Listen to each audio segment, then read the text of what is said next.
पर्यंत आपल्याला पोहोचवायचं आहे. सूरजला कळलं पाहिजे घरामध्ये काय चाललंय, बाहेर काय चाललंय हे काहीच कळत नाही बरं का. पण घरामध्ये जसं मागच्या आठवड्यात व्हिडिओ दाखवले तसं मी रिक्वेस्ट करेल की सूरजच्या गावचा हा व्हिडिओ सूरजला दाखवा की किती आनंदात सूरज विजयी होण्यासाठी आनंद साजरा करते. हरिनाथ भगवान की, माऊली ज्ञानेश्वर महाराज की, जगद्गुरु तुकाराम महाराज की, आई मरी माता की, भारत माता की, छत्रपती शिवाजी महाराज की, धर्मवीर संभाजी महाराज की, हर हर गणपती बाप्पा. गणगण स्ट्रेस आहे, तणाव आहे. म्हणजे आपले चेहरे सांगतात आपल्याला किती तणाव आहे. मी तुम्हाला सांगू का, सूरज आज इतका लोकप्रिय का झाला? सूरजनी प्रत्येकाच्या चेहऱ्यावर त्याच्या कृतीतून हसू आणलं आणि अतिशय निर्मळ मनाचा आहे म्हणून महाराष्ट्राच्या कानाकोपऱ्यात तुमच्या गावातला सूरज पोहोचलाय. कारण की हसणं फार गरजेचं आहे, लक्षात तुम्ही. मी बरं फक्त काय 1-2 तास नाही, 24 तास आम्ही बरोबर राहिलेलो. त्याच्यामुळे सूरजचा स्वभाव मला जो कळालेला आहे, ज्याला तुम्ही लहानपणापासून पाहताय, एक सांगतो, त्या व्यासपीठावर जाणं इतकं सोपं नाहीये. बिग बॉसच्या घरामध्ये जाणं इतकं सोपं नाहीये. मी मनापासून कलर्स मराठी चॅनेलचे मी मनापासून कलर्स मराठी चॅनेलचे केदार शिंदे सरांचे, अभिषेक सरांचे, प्रथमेश सरांचे, केतन सरांचे मनापासून आभार व्यक्त करतो की त्यांनी आपल्या सूरजला तिथपर्यंत नेऊन पोहोचवलं आणि महाराष्ट्रात लोकप्रिय केलं. आपण सगळे स्ट्रेसमध्ये आहेत, लक्षात घ्या, आपण सगळे स्ट्रेसमध्ये. थोडस विचार आहे का, 5 स्ट्रेस तुम्हाला मला प्रत्येकाला. स्ट्रेस म्हणजे तणाव. एक फिजिकल, बोलू नका फक्त बरं का, लहान लेकरांना शांत बसव. एक फिजिकली स्ट्रेस आहे, एक मेंटली स्ट्रेस आहे, एक फायनान्शियली स्ट्रेस आहे, एक फॅमिली स्ट्रेस आहे आणि एक सोशली स्ट्रेस आहे. फिजिकली स्ट्रेस म्हणजे काय? इथं बसलेल्या एका तरी माणसाने मला सांगावं की पुरुषोत्तम दादा आम्ही 100% फिट आहे, आम्ही 100% निरोगी आहे. इथं कोणीच 100% निरोगी नाही, सगळे अनफिट आहेत. कोणाची कंबरच दुखती, कोणाचे गुडघेच दुखतात, कोणाच्या गुडघ्याच्या वाट्या बदलायच्या कोणाचं ब्लड प्रेशरच हाय होते, कोणाचं ब्लड प्रेशरच लो होते, कोणाची शुगर लेवलच वाढतीये, कोणाची शुगर लेवलच डाऊन होते, कोणाचं अर्धच डोकं दुखते, अर्ध. आणि माता भगिनींनो, तुमच्यामध्ये तर एक लय जुना आजार आहे, कसं तरी होते, नुसतं कसं तरी होत. आता माझं कीर्तन 9:30च्या पुढे गेले की तुम्हाला कसं तरीच व्हायला सुरुवात होणार. म्हणजे आम्ही अनफिट आहे, फिट नाहीये. दुसरा स्ट्रेस आहे मेंटली स्ट्रेस. डोक्यात काही ना काहीतरी विचार आहे. पण मी तुम्हाला सांगू का, विचार काय आहेत आपल्या डोक्यात, का आपण दुःखी आहे? आहोत आपण प्रेझेंटमध्ये, आहोत आपण वर्तमानामध्ये. ही सगळी वारकरी मंडळी टाळी म्हणून उभी आहेत. आहोत आपण वर्तमानामध्ये, पण वर्तमानामध्ये राहून महाराज आपण एकतर भूतकाळामध्ये रमतोय, नाहीतर भविष्याची चिंता करतोय. भूतकाळातलं रमणं आणि भविष्याची चिंता तुमचं वर्तमान खराब करतात. भूतकाळात रमायचं नाही. हे बघा काय भूतकाळ शब्द बघा ना कसा आहे, भूतकाळ भूतकाळ भूतकाळ भूतकाळ भूतकाळ या शब्दामध्ये भूत आहे. भविष्य भविष्य भविष्य भविष्य या शब्दामध्ये विष आहे. भूत आणि विष समाधान देत नाही, दुःख देतं. मग वर्तमान, वर्तमानात मान आहे म्हणून वर्तमानात जगलं ना की मग आपल्याला आहे ना बौद्धिक तणाव येणार नाही. एक रस्त्याने एक माणूस चाललेला असतो आणि रस्त्याच्या कडेला मंदिर असतं. तर मंदिरात कीर्तन चालू असतं, त्याला वेळ असतो म्हणून तो माणूस मंदिरामध्ये जाऊन कीर्तन ऐकायला बसतो आणि महाराजांकडे पाहू लागतो. महाराजांकडे पाहता पाहता 10-15 मिनिटात तो जोर जोरात रडायला लागतो, डोळ्यातून त्याचं पाणी यायला लागतं, तो रडायला लागतो. महाराजांना प्रश्न पडतो की सगळे कीर्तन ऐकतायत आणि हा एकटाच का रडतोय? म्हणून महाराजांनी त्याला विचारलं, का रे बाबा सगळे कीर्तन शांतपणे ऐकतायत आणि तू एकटाच का रडतो? तेव्हा त्याने उत्तर दिलं, म्हटलं महाराज मी रस्त्याने चाललो होतो, कीर्तनाचा आवाज झाला, वेळ होता म्हणून मंदिरात येऊन बसलो आणि मंदिरात येऊन बसलो आणि तुमचं कीर्तन चालू होतं, तुम्ही बोलत होतात म्हणून तुमच्याकडे एकटक बघायला लागलो आणि तुमच्याकडे एकटक बघता बघता तुमच्या हनवटीवरच्या दाढीकडे बघून मला माझ्या मेलेल्या बोकडाची आठवण झाली. म्हणून मी रडतोय. महाराज म्हणतात देखोनी पुराणी काची दाढी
माणूस भूतकाळामध्ये रमतोय म्हणून बौद्धिक मेंटली स्ट्रेस आहे. तिसरा स्ट्रेस आहे फॅमिली स्ट्रेस. प्रत्येकाच्या कुटुंबामध्ये काही ना काहीतरी आहे की ते दुःख घेऊन माणूस जगत असतो. नंतर आहे सोशली स्ट्रेस. समाजामध्ये राहत असताना आपली पद प्रतिष्ठा कायम राहिली पाहिजे याच्यासाठी आपण प्रयत्नशील असतो आणि या तणावांमधून हे बघा तणाव येणारच आहे, पण तणाव कमी करायचा असेल तर आपण भगवंताचं नामस्मरण केलं पाहिजे आणि त्या नामस्मरणाने चंचल मन स्थिर होतं आणि आपण तणावापासून आपल्याला थोडीशी सुटका मिळते. म्हणून भगवंताचं नामस्मरण आनंदाने केलं पाहिजे. तुम्ही बघा सूरज घरामध्ये असताना सतत म्हणजे सगळ्यात पहिल्यांदा सूरज मला बोलला की दादा माझे पप्पा म्हणजे महादेव आहेत आणि माझी आई म्हणजे मरी माता आहे, तुम्ही लक्षात घ्या. आणि सतत काही जरी झालं तरी त्याच्या तोंडामध्ये आई मरी मातेचं नाव असतं आणि मला असं वाटतं की आई मरी मातेमुळेच आज 7वा आठवडा चालू आहे. 7व्या आठवड्यात सूरज त्या घराचा कॅप्टन झालाय, हे लक्षात घ्या. म्हणजे गणपती बाप्पा माझे भाऊ आहेत. बघा गणपती बाप्पाने सूरजला केवढा मोठा प्रसाद दिलाय की गणेश उत्सव चालू असताना सूरज बिग बॉसच्या घराचा कॅप्टन झालाय. ही केवढी आनंदाची गोष्ट आहे, लक्षात घ्या. आणि हे सगळं आपली श्रद्धा असली ना की आपल्याला फळ अवश्य मिळतं. मी श्रद्धा बोलतोय, अंधश्रद्धा बोलत नाहीये. आपली श्रद्धा असणं अत्यंत गरजेचं आहे. येथे भाविवेन तत्वता परमार्थ नय हाता सकळ साधनांचे माथा जाण तत्वता सद्भाव. म्हणून मनामध्ये भाव श्रद्धा असणं अत्यंत गरजेचं आहे. मित्रांनो ही भूमी संतांची भूमी आहे. पहा भारत देश काय, माझे सद्गुरू एक फार चांगलं वाक्य सांगायचे, चांगलं उदाहरण द्यायचे. भाग्य, सद्भाग्य आणि महद्भाग्य. आपलं भाग्य काय तर आपल्याला माणसाचा जन्म मिळाला. हे गेले का काय घरी आपल्याला माणसाचा जन्म मिळाला हे आपलं काय बोलत जावा भाग्य. भाग्य. आणि एक महत्वाचं वाक्य सांगतो पुढच्या विषयाकडे येतो. माणसाने मुक्तपणे व्यक्त झालं पाहिजे. ऐका, माणसाने मुक्तपणे चाललो मी आळंदीला, बोलणं झाले तुम्ही. माणसाने मुक्तपणे व्यक्त झालं पाहिजे म्हणजे माणसाने मोकळेपणाने बोललं पाहिजे. आपण काय करतो, आपण मोकळेपणाने बोलत नाही आणि आपण मोकळेपणाने बोललो नाही तर माता भगिनींनो काय होतं माहिती, आपण मोकळेपणाने बोललो नाही तर आतमध्ये रक्ताच्या गाठी तयार होतात. कसल्या गाठी तयार होतात? रक्ताच्या गाठी तयार होतात. आणि मग दुसरी माणसं आपल्याकडे बघून म्हणतात लई आतल्या गाठीच आहे. आतल्या गाठीची होऊ नका बोला. आपलं भाग्य आहे की आपल्याला माणसाचा जन्म मिळाला. पहा बरं का, मला प्रमाणात मी 9:40 कीर्तन संपवणार आहे. पुनर्वित्तम पुनर्मित्रम पुनर्भार्या पुनर्महीम एतत् सर्वम पुनर्लभ्यम न शरीरम पुनः पुन्हा. गेलेले धन परत मिळेल, मित्र परत मिळेल, पत्नी परत मिळेल, सर्व काही परत मिळेल, पण न शरीरम पुनः पुन्हा. इतकं सुंदर मानवी जीवन परत परत मिळणार नाहीये. जरा ह्या मानवी जीवनाची किंमत समजावून घ्या. माझ्याकडे वेळ नाहीये, पण परत केव्हा जेव्हा तुमच्या गावात कीर्तनासाठी येईल वेळेत कीर्तन चालू करू आणि भरपूर संवाद करू.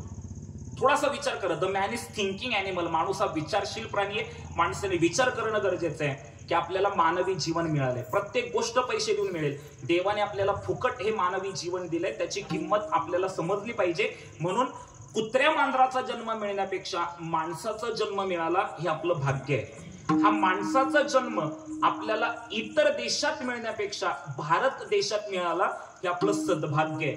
भारत या शब्दाचा अर्थ भा म्हणजे ज्ञान आणि रत म्हणजे आसक्त. ज्ञानाच्या ठिकाणी जो देश आसक्त झालेला आहे त्याला भारत देश म्हणतात. भारत हा संस्कृती प्रधान देश आहे.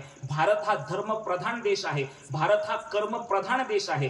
भारत या भारतामध्ये जन्माला आलो. नाथ भागवतात ओवेली भरतखंडी नरदेह प्राप्ती ही तो परम भाग्याची संपत्ती. तेथेही विवेकू परमार्थी त्याचा वशवर्ती मी परमात्मा. भरतखंडामध्ये नामे भारत देशात आपल्याला माणसाचा जन्म मिळाला हे आपलं सद्भाग्य आहे. आपण शाळेत असताना एक प्रतिज्ञा बोलायचो. काय प्रतिज्ञा होती? भारत माझा देश आहे. गेले नाहीत का काय शाळेत? तुम्ही बोला ना. बेंबीच्या डेटापासून बोलायचं. हा, आपल्या देशाचं कौतुक आपण करायचं. भारत माझा, सारे भारतीय माझे, माझ्या देशावर माझे, माझ्या देशातील समृद्ध आणि विविधतेने नटलेल्या परंपरांचा मला ज्या देशाचा अभिमान वाटावा अशा भारत देशात आपला जन्म हे आपलं सद्भाग्य आहे. बेटा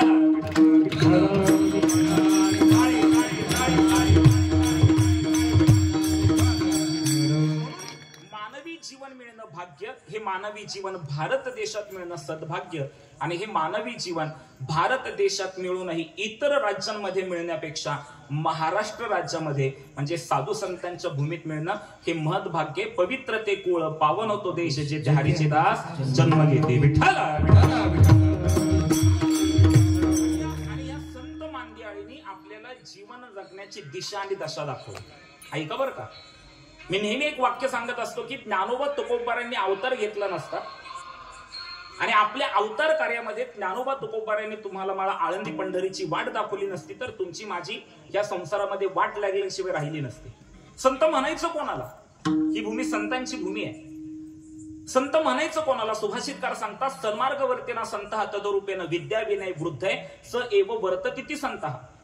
जे सन्मार्गाने वर्तन करतात, विद्या असून विनय ज्यांच्याकडे असतो आणि जे जगाच्या कल्याणासाठी अवतार घेतात त्यांना संत म्हटलंय. मी अजून सोपं करून सांगतो. जगाच्या कल्याणा संतांच्या विभूती देह कष्टविती परोपकारी. मला एकाने विचारलं पुरुषोत्तम दादा कोणाला संत म्हणायचं? मी अगदी सोपं सांगितलं. दुसऱ्याच्या सुखाने जो सुखावतो आणि दुसऱ्याच्या दुःखाने जो दुखावतो त्यांना संत म्हटलेले. जे का रंजले गांजले त्यांची म्हणे जो आपुले तोची साधू ओळखावा देव तेथेची जाणावा. विठ्ठल.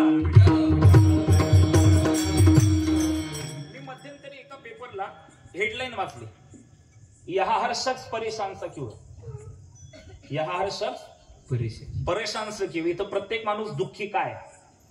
मला त्या वाक्याने विचार करायला प्रवृत्त केलं. मी विचार केला आणि माझ्या लक्षात आलं अरे बरोबर इथं सगळेच दुःखी आहेत. मग त्याचं उत्तर मला सापडलं. आज माणूस स्वतःच्या दुःखाने जितका दुःखी नाही ना तितका इतरांच्या सुखामुळे दुःखी आहे. गेली का काय घरी तुम्ही? हा, येते का लक्षात काय म्हटलं मी मित्रांनो? आज माणूस स्वतःच्या दुःखाने जितका दुःखी नाही तितका इतरांच्या सुखामुळे दुःखी आहे.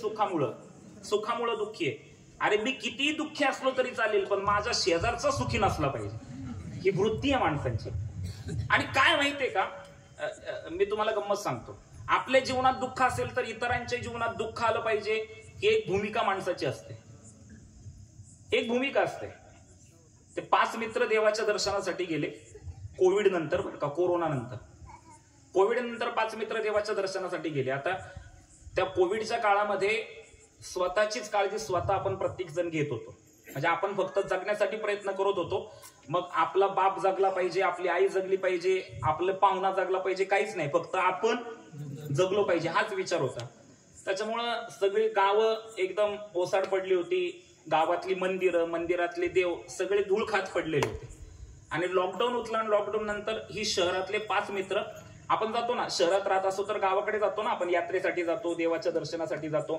तसे 5 मित्र देवाच्या दर्शनाला गावाकडे आले आणि घरी न जाता पहिले मंदिरात गेले. मंदिरात धूळ साचली होती, जरा साफसफाई वगैरे केली. मूर्तीवरची धूळ त्यांनी साफसूफ केली आणि 5ही जण दर्शनासाठी उभे राहिले. पहिल्या मित्राने दर्शन घेतलं आणि त्या मंदिरातला नियम होता, देवाचं दर्शन झालं की देवाच्या कानात बोट घालायचं. प्रत्येक मंदिरात काही ना काहीतरी नियम असतात.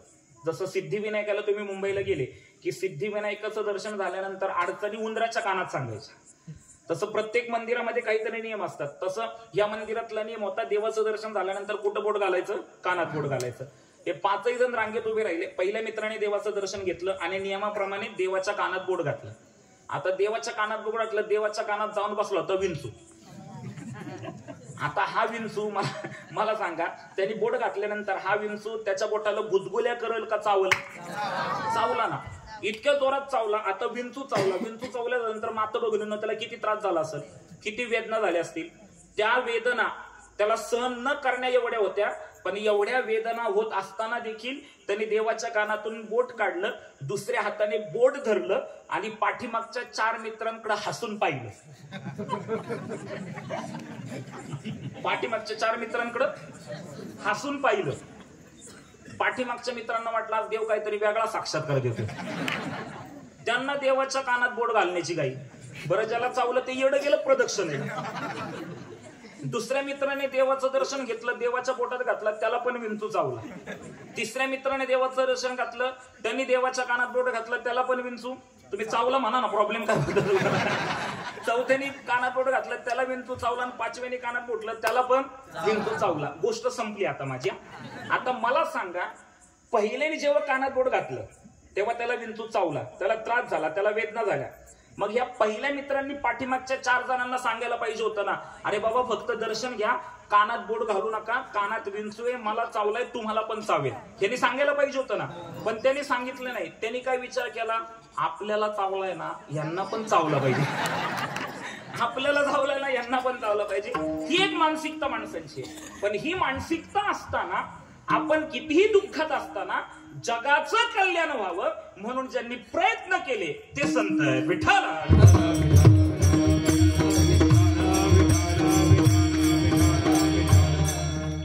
संत कोणाला म्हटले? संत कोण आहेत? संत ज्ञानातले ज्ञानी जे असतात ना, ते संत. पहा बरं का, मुद्दा ऐका. समाजामध्ये 4 प्रकारचे लोक आपल्याला पाहायला मिळतात. लक्षात ठेवा बरं का, मुद्दे लक्षात ठेवा, नाहीतर आजकाल लोक कीर्तन ऐकतात पण ऐकत नाहीत. उलट पक्षी कीर्तन घरी जाताना कीर्तनकाराच्या पाया पडतात, आणि कीर्तनकाराने विचारलं का पाया पडला, तर लोक बेधडकपणे सांगतात, महाराज आता 2 तास 7 ते 9 तुमचं कीर्तन जे काय ऐकलं ते तुमच्याच पायावर अर्पण, आम्ही आपलं चाललो गोधडीत घरी झोपायला. म्हणून एखादा मुद्दा. आणि बरं तुम्ही विसरताय म्हणून आमचं बल चाललंय बरं का. लक्षात ठेवा, विनोदाचा भाग सोडून द्या. तर 4 वर्ग आहेत समाजामध्ये, माझ्या शब्दांकडे लक्ष द्या. पहिला वर्ग आहे अज्ञानातील अज्ञानी लोकांचा, दुसरा वर्ग आहे अज्ञानातील ज्ञानी लोकांचा, तिसरा वर्ग आहे ज्ञानातील अज्ञानी लोकांचा, चौथा वर्ग आहे ज्ञानातील ज्ञानी लोकांचा. पहिला वर्ग अज्ञानातील अज्ञानी लोक म्हणजे काय? समाजामध्ये अशी काही लोक असतात ज्यांना काहीच कळत नाही. समाजामध्ये अशी काही लोक असतात ज्यांना काहीच कळत नाही, आणि आपल्याला काही कळत नाही हे देखील ज्यांना कळत नाही. हे तुम्हाला कळलं? परत सांगतो, अज्ञानातील अज्ञानी म्हणजे समाजामध्ये अशी काही लोक असतात ज्यांना काहीच कळत नाही, आणि आपल्याला काही कळत नाही हे पण त्यांना कळत नाही. 2 मित्र असतात, हे माझ्या कीर्तनातले बरं का, रामश्याम नावाचे. राम हुशार असतो, श्याम थोडासा अभ्यासामध्ये कच्चा असतो, अभ्यास करायचाच नाही. दोघं एका लहानपणापासून एकत्र वाढले, एकत्र शिकले. मी अज्ञानातला अज्ञानी सांगतोय बरं का, ऐका. एकत्र वाढले, एकत्र शिकले, आणि मोठे झाले, आणि नोकरीसाठी अर्ज केला, आणि त्यांना इंटरव्ह्यू साठी बोलावून आलं. दोघं गेले इंटरव्ह्यू साठी. आता श्याम थोडा घाबरलेला होता. त्यांनी गेल्या रजिस्टर पाहिलं, तर त्याच्यात मुलाखतीसाठी रामचं नाव पहिलं होतं आणि श्यामचं नाव नंतर होतं. तर श्यामने रामला सांगितलं, म्हणला राम आता मुलाखत आहे, बरं झालं तुझं नाव पहिलंय मुलाखतीमध्ये. आता तू हुशार आहेस, तुला साहेब आतमध्ये प्रश्न विचारतील, तुला उत्तर देता येतील, पण मला देता येणार नाही. फक्त तुलाच नोकरी लागेल, मला लागणार नाही. इथं आपल्या मैत्रीची ताटातूट होईल. राम म्हटला काय करायचं? श्याम म्हटला काय नाही, हे बघ इथंच केबिन आहे, हे आत्ता दरवाजा उघडला की तू आतमध्ये जाशील आणि मी इथंच बसणार आहे बाहेर. तर आतमध्ये काय बोलतायत हे तू मोठ्याने बोलला तर मला बाहेर ऐकू येईल.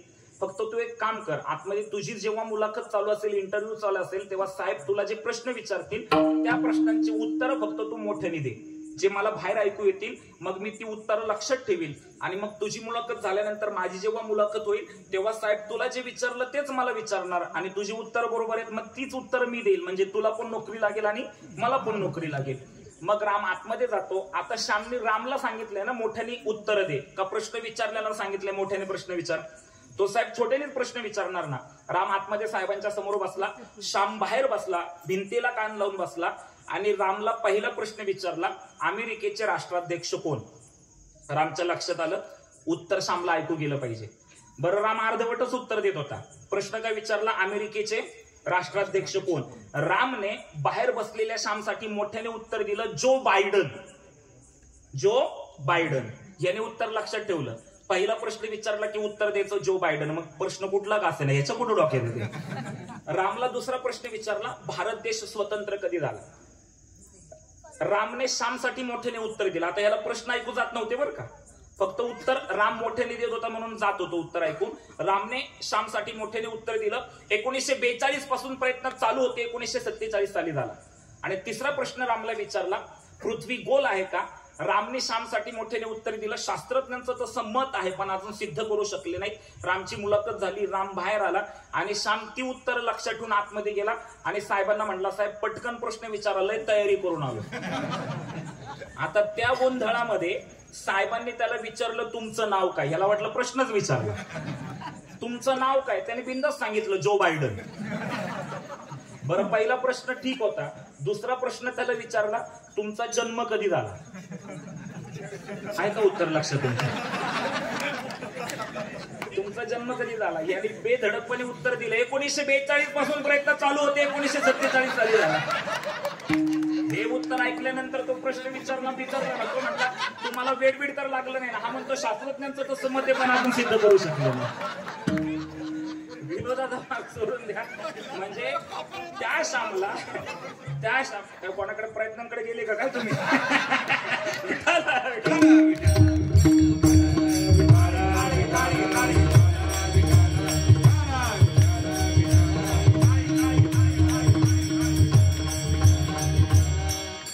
शास्त्रज्ञांचं तसं मत आहे पण अजून सिद्ध करू शकलं नाही. म्हणजे त्या श्यामला काय प्रश्न विचारले हे देखील कळलं नाही आणि विचारलेल्या प्रश्नांची उत्तरं काय द्यावीत हे देखील कळलं नाही. म्हणजे अज्ञानातला अज्ञानी.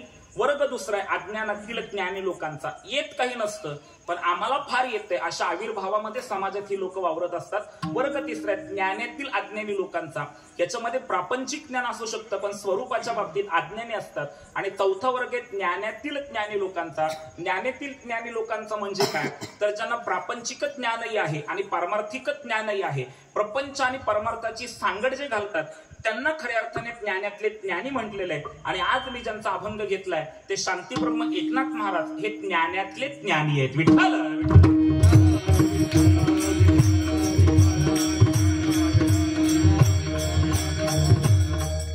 एकदा काय झालं, भगवान श्रीकृष्णाने अभंगावर चिंतन मांडतोय मी.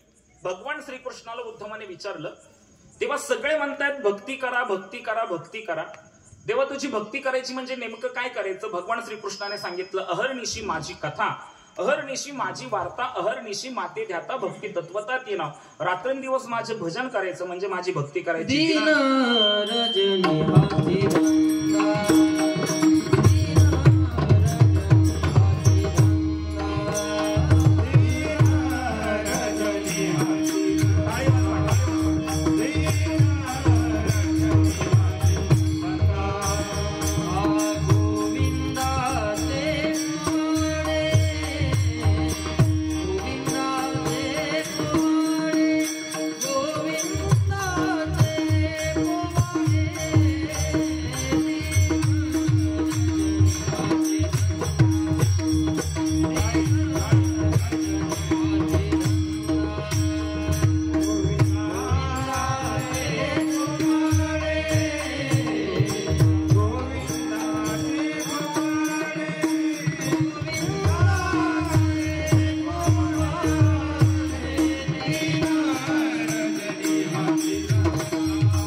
भजन करतो तो भक्त. माझ्या शब्दांकडे लक्ष द्या.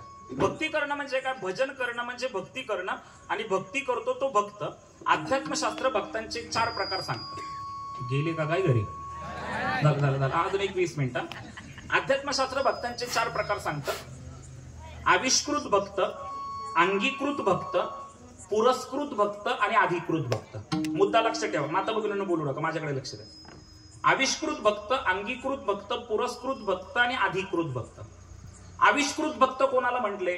देवच जेव्हा भक्ताचा अवतार घेतो तेव्हा त्याला आविष्कृत भक्त म्हटलेलं आहे. मी एक अभंग सांगतो. भक्त सदाशिवाचा अवतार स्वामी निवृत्ती दाता, महाविष्णूचा अवतार सखा माझा ज्ञानेश्वर, ब्रह्म सोपान तो झाला भक्ता आनंद वर्तला, आदिशक्ती मुक्ताबाई दासीजनी लागे पायी. या अभंगाच्या प्रत्येक चरणाच्या पूर्वार्धामध्ये देवांची नाव आहेत. सदाशिव, महाविष्णू, ब्रह्म, आदिशक्ती ही झाली देवांची नावं.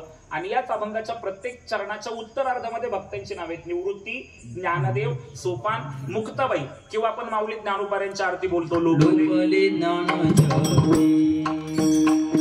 लोकले ज्ञान आरती आरती माऊलींची.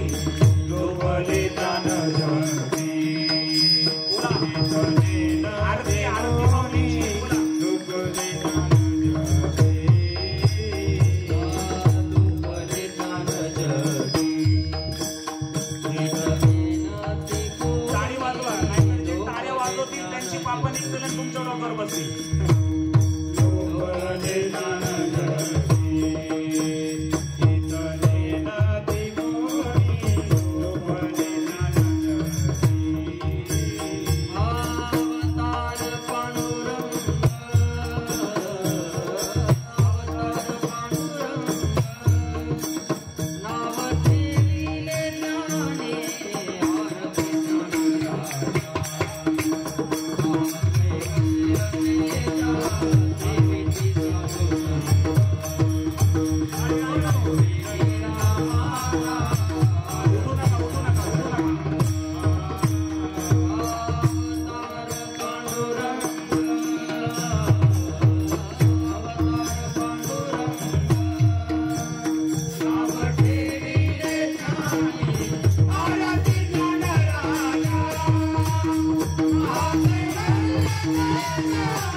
पांडुरंगाचा अवतार म्हणजे ज्ञानेश्वर महाराज.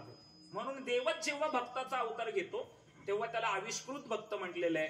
भक्तांचा दुसरा प्रकार आहे अंगीकृत भक्त. म्हणजे देवाने ज्यांचा अंगीकार केलाय त्यांना अंगीकृत भक्त म्हणतात. ऐका, जगाने आपला अंगीकार केला नाही केला डोंट वरी, काळजी करायची नाही. देवाने आपला अंगीकार करावा. देवाने आपला अंगीकार केला. काय जग असे ज्याचा अंगीकार करायला पाहिजे त्याचा तिरस्कार करतं, आणि ज्याचा तिरस्कार करायला पाहिजे त्याचा अंगीकार करतं. म्हणजे ते कोविडच्या काळामध्ये नाही का, कोरोनाच्या काळामध्ये जे मरायला पाहिजे होती ती गेली का काय झाली तुम्ही, जी मरायला पाहिजे होती ती जगली, आणि जी जगायला पाहिजे होती ती मेली. ते आम्ही कीर्तन एक विनोदाने प्रसंग सांगत असतो. तुमच्याच भागातले कीर्तनकार आहेत आमचे प्रमोद महाराज एक किस्सा सांगतात की ते एक माणूस आयुष्याला कंटाळायचं नाही बरं का. आयुष्याला नैराश्य येतं माणसांच्या जीवनामध्ये. अरे ते बघा, चढ उतार सुख दुःख प्रत्येकाच्या आयुष्यामध्ये. म्हणजे फक्त आता तुमच्याच गावचा जर सूरज पाहिला तर सूरजच्या जीवनामध्येही तेवढी प्रतिकूलता आहे, पण गडी जात राहिला पुढे, जात राहिला पुढे, जात राहिला पुढे. आणि आई मरी माता असेल, गणपती बाप्पा असेल, त्यांनी एवढी मोठी कृपा केली की ज्या व्यासपीठावर जायला भाग्य लागतं, ज्या व्यासपीठाच्या माध्यमातून जगभरात पोहोचता येतं. कधी वाटलं तरी असेल का, तुम्हाला तरी वाटलं असेल किंवा सूरजला तरी वाटलं असेल का की एवढ्या मोठ्या व्यासपीठावर सूरज जाईल आणि जग प्रसिद्ध होईल. जगात कार्यक्रम पाहतायत. कलर्स मराठीवरचा बिग बॉस मराठी हा कार्यक्रम जगात पाहतायत. ग्रामीण भागामध्ये हा कार्यक्रम पाहिला जात नव्हता, पण सूरजमुळं ग्रामीण भागातही हा कार्यक्रम पाहिला जाऊ लागला. म्हणजे मला असं म्हणायचं की अरे जीवनामध्ये किती अडचणी असल्या तरी आपण प्रामाणिकपणे जीवनाची वाटचाल करत राहिलो ना की जीवनामध्ये बऱ्याच गोष्टी चांगल्या होतात. आयुष्याला कधी कंटाळायचं नाही. जीवनात चढू तर प्रत्येकाच्या ते माणसांना नैराश्य येतं, मग ते आत्महत्या करण्यासारखे पर्याय निवडतात. अरे दुःख आहेच. एक कवी फार सुंदर म्हणतो महाराज, सांगा कसं जगायचं, कणत कणत की गाणं म्हणत. गेले का घरी? हा गाणं म्हणत. शब्द बघा ना किती छान आहेत. सांगा कसं जगायचं, कणत कणत की गाणं म्हणत. डोळे भरून तुमची आठवण कोणीतरी काढतच ना. डोळे भरून तुमची आठवण कोणीतरी काढतच ना. ऊन 2 घास तुमच्यासाठी वाढतच ना. शाप देत बसायचं की दुवा देत हसायचं, तुम्हीच ठरवा. सांगा कसं जगायचं. काळ्याकुट्ट काळोखात जेव्हा काही दिसत नसतं, तुमच्यासाठी कोणीतरी दिवा घेऊन उभा असतं. काळ्याकुट्ट काळोखात जेव्हा काही दिसत नसतं, तुमच्यासाठी कोणीतरी दिवा घेऊन उभा असतं. मला असं वाटतं सूरजच्या बाबतीत हे घडलेलं आहे. सूरजच्या बाबतीत हे घडलंय. म्हणजे मला आता मी घरी बसलो होतो त्यावेळेस, किंवा अगोदरही मी बोलत होतो त्यावेळेस मला समजलं. म्हणजे पहा ना, जीवनामध्ये जर बहिणी आहेत, आत्या आहे, भाचा आहे, हे सगळं आहे, पण आई बाप नसणे फार मोठं दुःख आहे. आई नसणं, बाप नसणं हे फार मोठं दुःख आहे. म्हणजे तसं पाहिलं तर सूरजच्या जीवनामध्ये काळाकुट्ट अंधारच आहे ना आई बापाशिवाय. पण ऐका, काळ्याकुट्ट काळोखात जेव्हा काही दिसत नसतं, तुमच्यासाठी कोणीतरी दिवा घेऊन उभा असतं.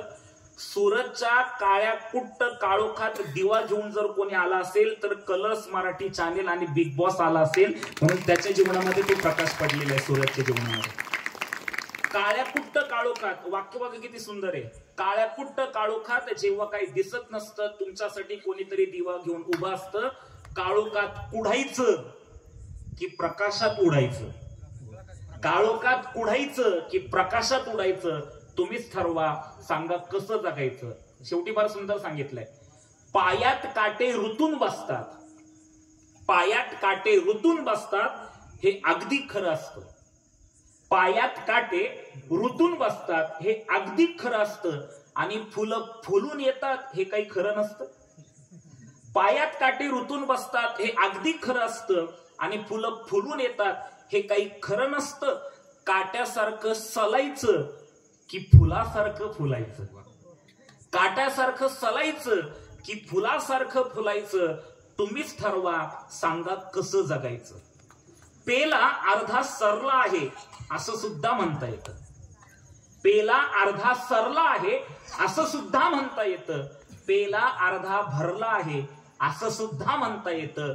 सरला आहे म्हणायचं की भरला आहे म्हणायचं, तुम्हीच ठरवा. सांगा कसं जगायचं. कणत कणत की गाणं म्हणत. विठ्ठल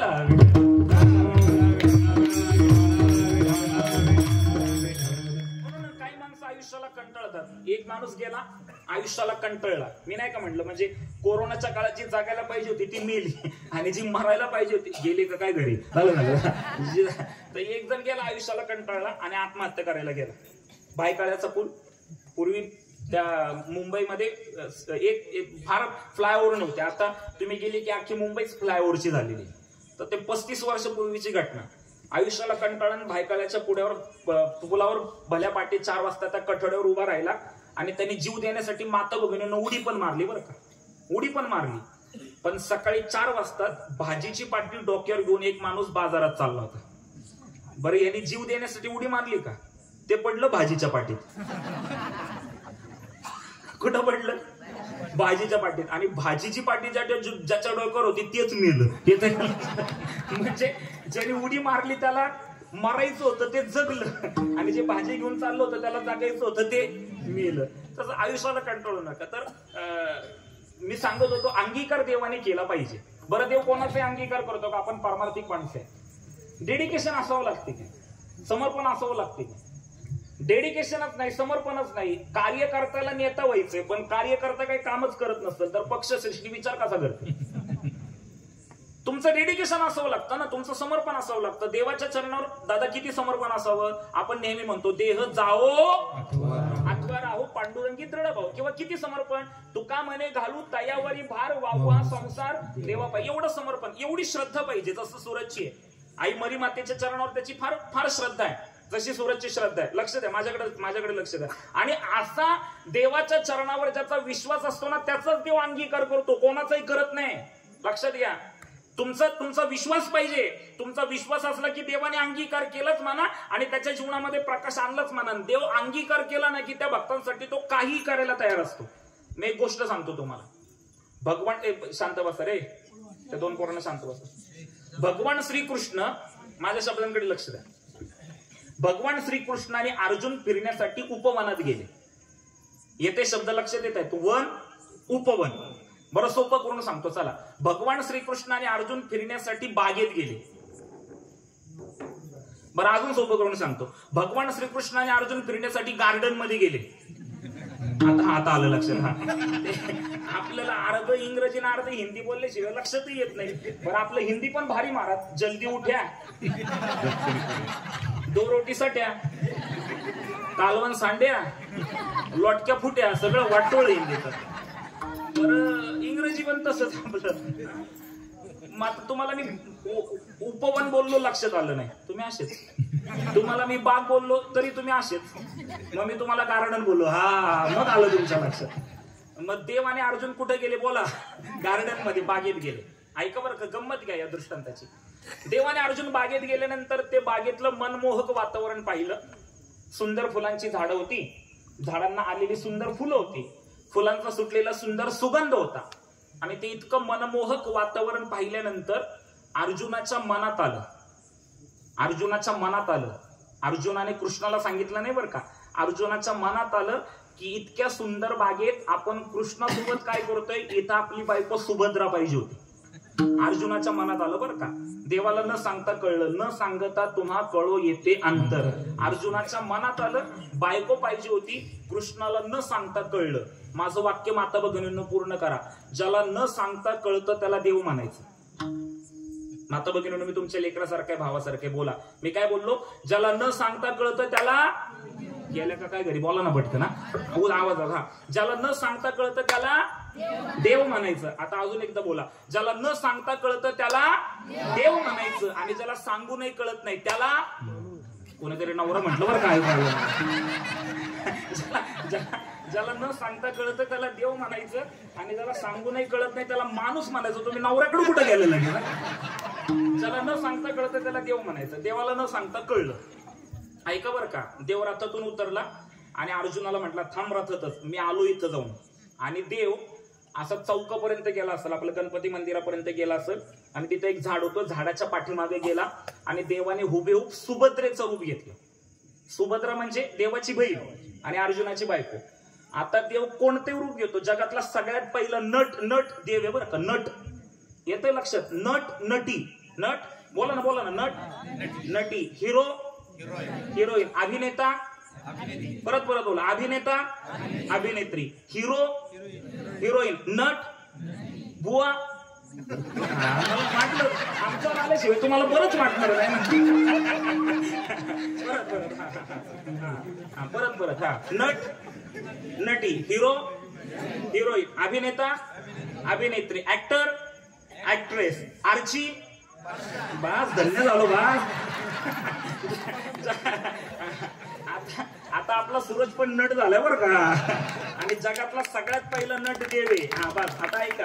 म्हणजे आता त्याला चित्रपटामध्ये पण त्याला घेतील. त्या उत्कर्षाने तर सांगितलं की सूरजसाठी मी एक गाणं लिहिणार आहे. म्हणजे बघा तुम्ही, आता सूरजला फार मोठ्या संधी, संपूर्ण जगभरात प्रसिद्ध झालाय मोडवे गावचा सूरज. म्हणजे मोडवे गाव आणि सूरज, आता मोडवे गावामुळे सूरज आणि सूरजमुळे मोडवे गाव आता प्रसिद्ध झालेले. तर जगातला सगळ्यात पहिला नट आहे. मी प्रमाण देतो, अनंत रूपे अनंत वेशे देखील मी त्याची. किंवा आपल्या पाठातलं प्रमाणे देवाला नट म्हटलंय. तुका म्हणे नटधारी भोग भोगोनी ब्रह्मचारी. किंवा मी अजून भागवतातलं प्रमाण देतो, नटिया एकची एकला, नटिया एकची एकला, काही व्याघ्राचे सोम आवगला, भितरील खेळ्या जेणे ओळखीला त्याचा फिटला भवबंध. त्याला नट म्हटलेलं आहे. नट मी तुमच्याकडे बघून का बोलतोय, तुम्हाला चुकीचं नको वाटायला. महाराज नट कसे काय म्हटले? नट जगातलं सगळ्यात पहिलं नट तो आहे. देवाने अर्जुनाला बायकोची आठवण झाली, देवाला कळलं, देव झाडाच्या पाठीमागे गेला, हुबेहूब सुभद्रेचं रूप धारण केलं. माझ्याकडे लक्ष द्या. हुबेहूब सुभद्रेचं रूप धारण केलं आणि सुभद्रा वरून अर्जुन जिकडे बसला होता तिकडे चालत आला. अर्जुन गणगणित, सुभद्रा पाहिजे होती, सुभद्रा पाहिजे होती, सुभद्रा पाहिजे होती. सुभद्रा पाहिजे होती. आली ना सुभद्रा नटून थटून. आणि सुभद्रेला पाहिल्याबरोबर अर्जुनाचा आनंद गगनात मावत नव्हता. त्या आनंदाच्या भरात अर्जुन सुभद्रेला बघून म्हणतोय, सुभद्रे I miss you, I miss you so much. अगं मला तुझी आठवण येते, तुझी खूप आठवण येते ग. सुभद्रे तू कशी काय आली? सुभद्रा पण बोलली, तुमने पुकारा, तुम्ही बोलला आम्ही आले. आणि मग काय महाराज ऐका बरं का, 2-2.5 तास प्रेमालाप झाला. 2-2.5 तासानंतर प्रेमाचा आवेग कमी झाला आणि मग याला देव आठवला. तसंच आहे, प्रपंचात प्रेमाचा आवेग कमी होतो. प्रपंचातल्या प्रेमाचा आवेग कमी झाला की मग म्हातारी दिंडीकडे बरं का. तोपर्यंत प्रेमाचा आवेग प्रेमा आता तुम्ही ताट बसान प्रश्नाचं उत्तर द्या. मी काय म्हंटल, प्रपंचात प्रेमाचा आवेग कमी होतो. खरं बोलायचं, मरी आईच्या चरणाजवळ बसलेले तुम्ही, मरी मातेच्या चरणाजवळ बसलेले, पांडुरंगाची शपथ आहे, मला खरं सांगायचं, लग्नानंतर मला पटकन उत्तर द्या, म्हणजे मला 10 मिनिटात संपवायचंय. मला पटकन उत्तर द्या. मला सांगा, लग्नानंतर पहिल्या दिवशी नवरा बायकोला, पटकन उत्तर द्यायचं बरं का, पांडुरंगाची शपथ आहे, लग्नाच्या पहिल्या दिवशी नवरा बायकोला एकमेकांविषयी जेवढं प्रेम असतं तेवढंच प्रेम लग्नाच्या 15 वर्षानंतर असतं का? बस असं खरं बोलत जावं, प्रगती होत. प्रपंचात प्रेमाचा आवेग कमी होतो, लक्षात घ्या. आपल्या सूरजला माहिती नाही, सूरज म्हणतोय लग्न करायचं. त्याने मलाच पहिलं सांगितलं, दादा मला लग्न करायचंय म्हणतो. आता आत्या पण बोलली मला सूरजचं लग्न करायचं. आता देईल त्याला पोरगी, बरेच जण देतील. आता ऐका, तर लग्नात प्रपंचात प्रेमाचा आवेग कमी होतो आणि परमार्थात प्रेमाचा आवेग वाढतो. तर प्रेमाचा आवेग कमी झाला. 2-2.5 सुभद्रा आली आणि गडी विसरला ना देवाला, अर्जुन विसरला देवाला. मग 2-2.5 तासानंतर प्रेमाचा आवेग कमी झाल्यानंतर मग ह्याच्या लक्षात आलं की आपण एकटे आलो नाही, आपण कृष्णासोबत आलोय. तो सुभद्रेला म्हणतो, सुभद्रे पटकन जा बरं, मी एकटा आलो नाही, मी कृष्णासोबत आलोय. आणि कृष्ण कधी येऊ शकतो, तो अचानक जर आला तर त्याने तुला मला इथं पाहिलं तर तो तुलाही रागावेल, मलाही रागावेल. सुभद्रे जा बरं पटकन, कृष्ण कधी पण येऊ शकतो. सुभद्रा मनातल्या मनात म्हणतीये, मी गेल्याशिवाय तो येईलच कसा, मला तर जावं लागेल अगोदर. म्हटले मी जाते पण मला काहीतरी गिफ्ट पाहिजे. अर्जुनाने लगेच बोटातली अंगठी काढली, सुभद्रेच्या बोटात घातली. सुभद्रा निघून गेली म्हणजे देव निघून गेला. परत कृष्ण रूप घेतलं, आला, अर्जुनाला घेतलं. रथ देव चालवत होता, अर्जुन पाठीमागं बसला होता. अर्जुन आनंदात होता, सुभद्रा भेटून गेली आणि देव पण आनंदात होता की आपण अर्जुनाची गंमत केली. आता देवाच्या डोक्यात एवढंच आहे की आपण सुभद्रा बनवून आल्यानंतर अर्जुनाने जी बोटात अंगठी घातली ती त्याला दाखवायची, म्हणून देवाने असं बोट केलं. बरं का अर्जुना, गेलं का लक्ष तुमचं अंगठीवर? बरं का अर्जुना, आज आपण ह्या बागेत आलोय, उद्या आपल्याला दुसऱ्या बागेत जायचंय. गेलं ना अर्जुनाचं लक्ष देवाच्या बोटातल्या अंगठीवर. जसं देवाच्या बोटातल्या अंगठीवर अर्जुनाचं लक्ष गेलं, अर्जुन मनातल्या मनात विचार करतोय, देवाच्या बोटात जी अंगठी आहे तिथं आपली अंगठी आहे आणि आपण तर ती अंगठी सुभद्रेच्या बोटात घातली होती. सुभद्रेच्या बोटातली अंगठी कृष्णाच्या बोटात आलीच कशी? चुकीच्या ठिकाणी मिस कॉल गेलाच कसा? त्यांनी धाडसाने विचारलं, म्हणले देवा तुझ्या बोटात जी अंगठी ती माझी अंगठी आहे. देवा तुझ्या बोटात जी अंगठी ती माझी अंगठी आहे, मी ती सुभद्रेच्या बोटात घातली होती. सुभद्रेच्या बोटातली अंगठी तुझ्या बोटात कशी काय आली? देवाने पण सांगितलं, अर्जुना गेली 2 तास बागेमध्ये जिच्या गळ्यात हात घालून गुलू गुलू गुलू गुलू गुलू गुलू गप्पा मारत होता ना, ती सुभद्रा मीच होतो. काय अवस्था झाली असेल महाराज, अर्जुनाची काय अवस्था झाली असेल?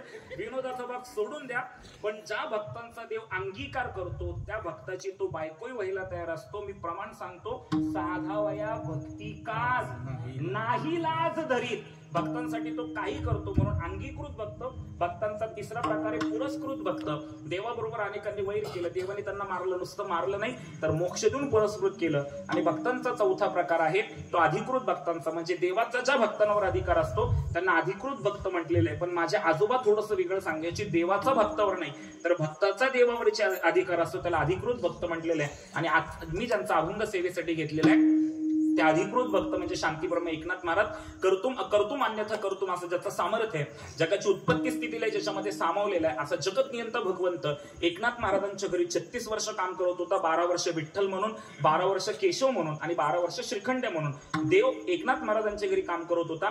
लोकांना समजलं. मग लोकांनी एकनाथ महाराजांच्या घरी गर्दी केली. जपे तपे ऋषी मुनी सगळे आले आणि एकनाथ महाराजांना बोलू लागले, नाथ महाराज, देव तुमच्या घरी काम करतो, देवाने आम्हाला दर्शन द्यावं म्हणून आम्ही जपतप अनुष्ठान करतोय, देवाने आम्हाला दर्शन द्यावं म्हणून आम्ही तीर्थयात्रा व्रत वैकल्य उपवास करतोय, पण देव आमच्या स्वप्नातही येत नाही. जो देव आमच्या स्वप्नात येत नाही तो देव तुमच्या घरी तुमच्या दासाचं काम करतो. एकनाथ महाराज सांगा ना, देव आम्हाला कसं दर्शन देईल, देवाला काय आवडतं सांगा, देवाला काय आवडतं सांगा म्हटल्यानंतर एकनाथ महाराजांनी त्याचं उत्तर अभंगाच्या पहिल्या देवासी तो पुरे एक प्रेम भाव, देवासी तो पुरे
पाळकरी करा हातवर.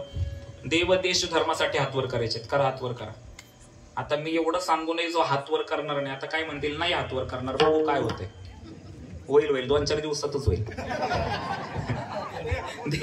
देवदेश धर्मासाठी वाकडं नाही घ्यायचं, देवदेश धर्माचं वाकडं नाही घ्यायचं. हातवर करा. हा व्हिडिओ सूरज पर्यंत आपल्याला पोहोचवायचा आहे. सूरजला कळलं पाहिजे घरामध्ये काय चाललंय, बाहेर काय चाललंय हे काहीच कळत नाही बरं का. पण घरामध्ये जसं मागच्या आठवड्यात व्हिडिओ दाखवले तसं मी रिक्वेस्ट करेल की सूरजच्या गावचा हा व्हिडिओ सूरजला दाखवा की किती आनंदात सूरज विजयी होण्यासाठी आनंद साजरा करते गाव. हात वर करायचंय आणि बेंबीच्या देठापासून जय म्हणायचंय. माझा इको वाढवू नका, तुम्ही कोणी माईक मधून जय म्हणू नका. तुमचा आवाज बेंबीच्या देठापासून जय जयकाराचा आला पाहिजे. आणि आई मरी मातेचा पण जय मोठ्याने करायचा आहे बेंबीच्या देठापासून. आणि जो जय म्हणणार नाही आज रात्रभर, उद्या दिवसभर आणि उद्या रात्रभर त्याचा घासान पोट दुखणार बघा, दुखतंय. हातवर कर. हा चला ताटातवर. हा बेंबीचे पंढरीनाथ भगवान की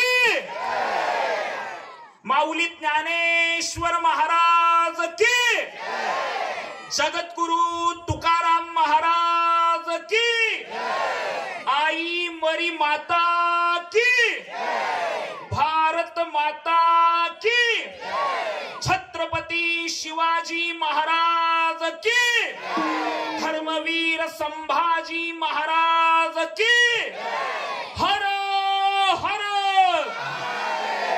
गणपती बाप्पा मंगल मूर्ती, गणपती बाप्पा मंगल मूर्ती, गणपती बाप्पा मंगल मूर्ती.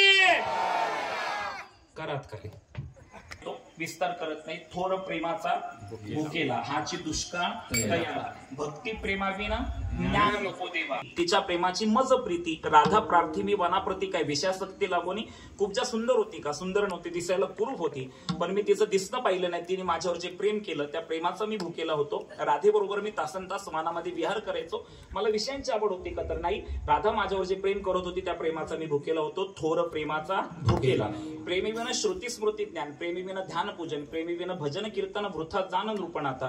किंवा प्रेम कसलं म्हणजे जे व्हॅलेंटाईन डेला गेले का काय झाले, व्हॅलेंटाईन डेला जे सेलिब्रेट केलं जातं ना ते प्रेम नाही. हे भक्ती प्रेमीचे शब्द सांगता येत नाही.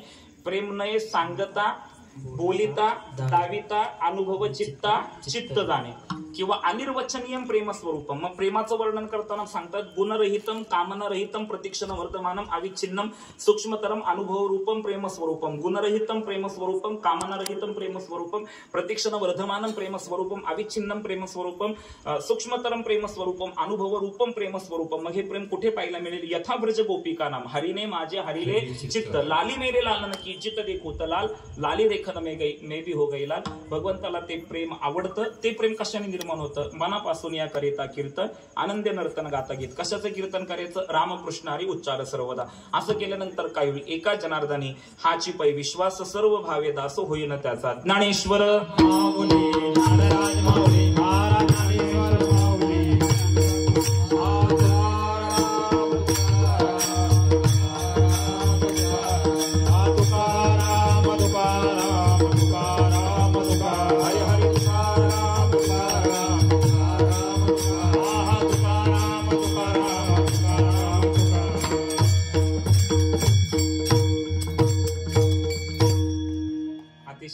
सुंदर योग आहे.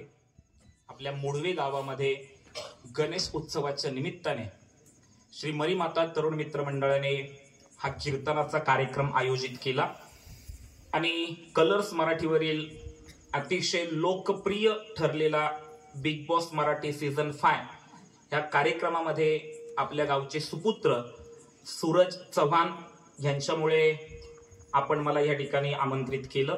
त्यांच्या सोबत काही काळ मी त्या बिग बॉसच्या घरामध्ये घालवला की जो काळ मलाही अतिशय आवडला.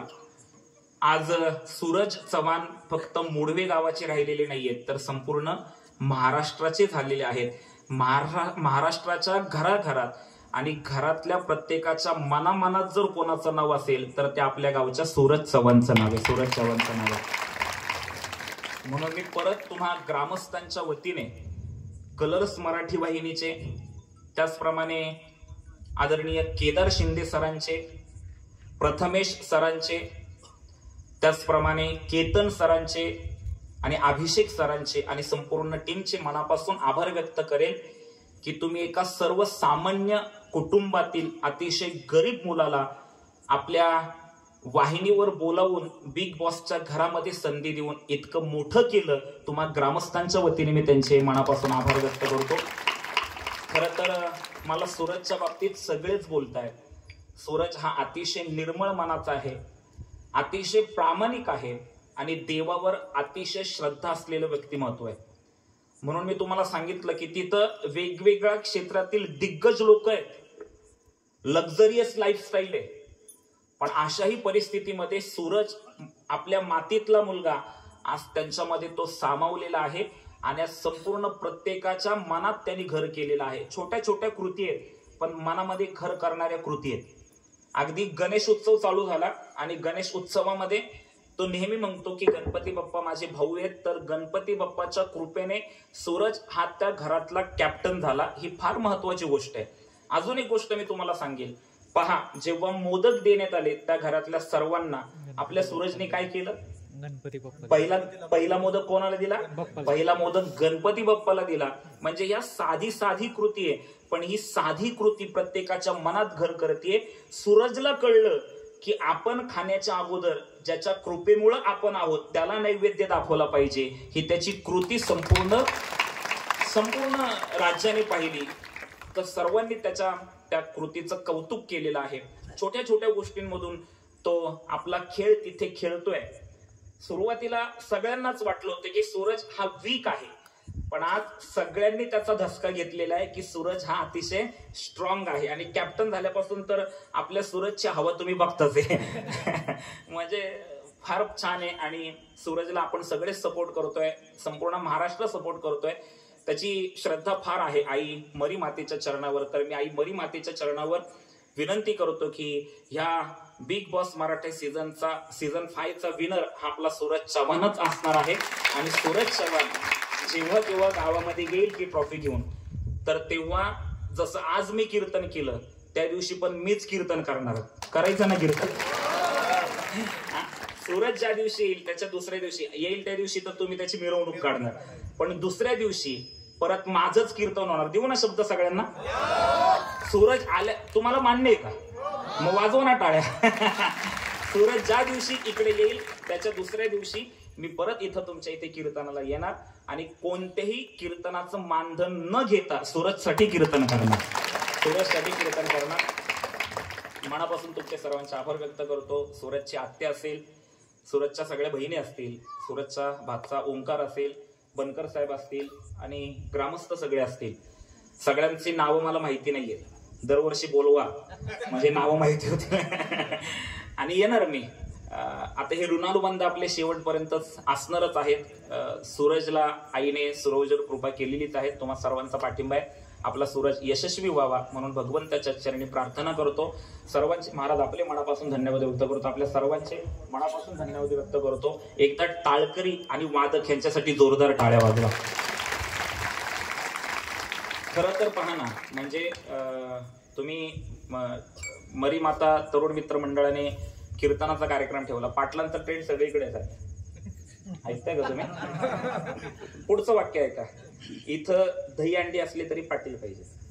ऐका, वाक्य पूर्ण करतो मी. गणपती असले तरी पाटील पाहिजे, नवरात्र असले तरी पाटील पाहिजे, पण पुरुषोत्तम नाही, गौतम. इथं पण तुम्ही पुरुषोत्तम पाटलाला बोलवलं हे महत्वाचं आहे. आणि कीर्तन ठेवलं. खरं तर गणेशोत्सव कुठेतरी वेगळ्या अंगाला चाललेला असताना तुम्ही कीर्तनासारखा कार्यक्रम ठेवला. एकदा स्वतःसाठी टाळ्या वाजवा. आणि आजच्या कीर्तनामधून एवढंच लक्षात ठेवा, बाकी सगळं कीर्तन तुमच्या लक्षात राहिलं नाही तरी चालेल. फक्त माझं शेवटचं एक वाक्य लक्षात ठेवा. आपला भारत देश हा संस्कृती प्रधान देश आहे. आणि या संस्कृती प्रधान देशामध्ये कुठंतरी विकृती पाहायला मिळते. मग कलकत्त्यासारखं घटना असेल किंवा बदलापूर सारखी घटना असेल. 3 वर्षाच्या 2 मुलींवर लैंगिक अत्याचार होतोय. इतकी विकृती जर आपल्या अवतीभोवती असेल तर माझी तुम्हाला विनंती आहे, तुमच्या पुढच्या पिढीला संपत्तीचं वारसदार बनवण्यापेक्षा संस्कारांचं वारसदार बनवा. आणि जेव्हा संस्कारांचं वारसदार बनवा तेव्हा संस्कृती वाढीस लागेल. आणि संस्कृती वाढीस लागली की विकृतीला तोंडवर काढायला जागा नाही मिळणार. आणि आपल्या सूरजवर ते संस्कार आहेत आणि त्या संस्कारांची पेरणी तो त्या घरामध्ये करतोय. म्हणून पुन्हा एकदा आपल्या सर्वांच्या वतीने सूरजला शुभेच्छा देतो. मला आपण कीर्तनासाठी आमंत्रित केलं. आपले मनापासून आभार व्यक्त करतो. बोलता बोलता एखादा वेडावाकडा शब्द माझ्याकडून गेला असेल आपली दिलगिरी व्यक्त करतो आणि वाणीला पूर्णविराम देतो. विठ्ठल जय जय, विठ्ठल जय जय. प्लीज बोलू नका. गणगण स्ट्रेस आहे, तणाव आहे. म्हणजे आपले चेहरे सांगतात आपल्याला किती तणाव आहे. मी तुम्हाला सांगू का, सूरज आज इतका लोकप्रिय का झाला? सूरजनी प्रत्येकाच्या चेहऱ्यावर त्याच्या कृतीतून हसू आणलं आणि अतिशय निर्मळ मनाचा आहे म्हणून महाराष्ट्राच्या कानाकोपऱ्यात तुमच्या गावातला सूरज पोहोचलाय. कारण की हसणं फार गरजेचं आहे. लक्षात घ्या. तुम्ही मी